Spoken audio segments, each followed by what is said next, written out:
한국에 대한 잇따른 경제 보복으로 일본 내부에서 높은 지지를 받는 아베 총리가 이를 동력으로 개헌에 박차를 가할 뜻을 분명하게 밝혔습니다.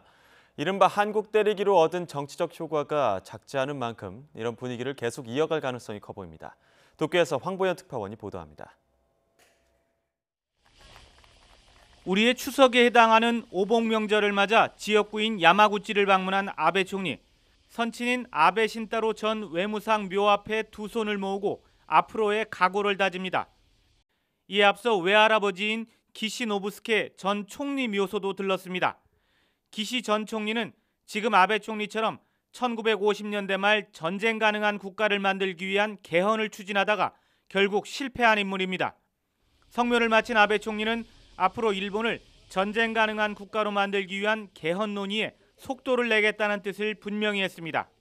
国会において憲法の議論をいよいよ本格的に進めていくべき時を迎えているということを報告いたしました。 중의원과 참의원에서 각각 3분의 2 이상 동의로 개헌안이 발의된 뒤 국민투표에서 과반을 얻어야 개헌이 완성됩니다.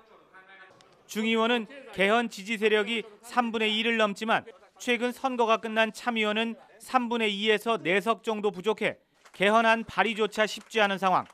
그런데도 아베 총리가 개헌에 다시 시동을 건 것은 일부 야당에서 개헌 논의에 나설 수 있다는 입장을 보이면서 새로운 동력을 얻었기 때문입니다. 또 한국에 대한 경제 보복이 역사 문제로 갈등을 빚고 있는 한국을 제대로 손봐줬다는 식으로 인식되면서 일본 여론의 높은 지지를 받는 점도 배경 중 하나로 꼽힙니다. 한국 때리기에 대한 지지가 아베 내각 지지로 연결되고 결국 아베 총리가 밀어붙이는 개헌에도 도움이 될 것으로 판단할 개연성이 크기 때문입니다. 일본이 한 것과 똑같이 한국도 일본을 화이트리스트에서 제외한다고 발표하면서도 대화의 문은 열어뒀지만 일본은 반발만 할 뿐 대화 의지는 찾아볼 수 없습니다. 이 같은 반응은 한국에 대한 강경 자세 유지가 아베식 개헌 완성에 플러스가 될 것이라는 시각과 무관치 않아 보입니다. 도쿄에서 YTN 황보연입니다.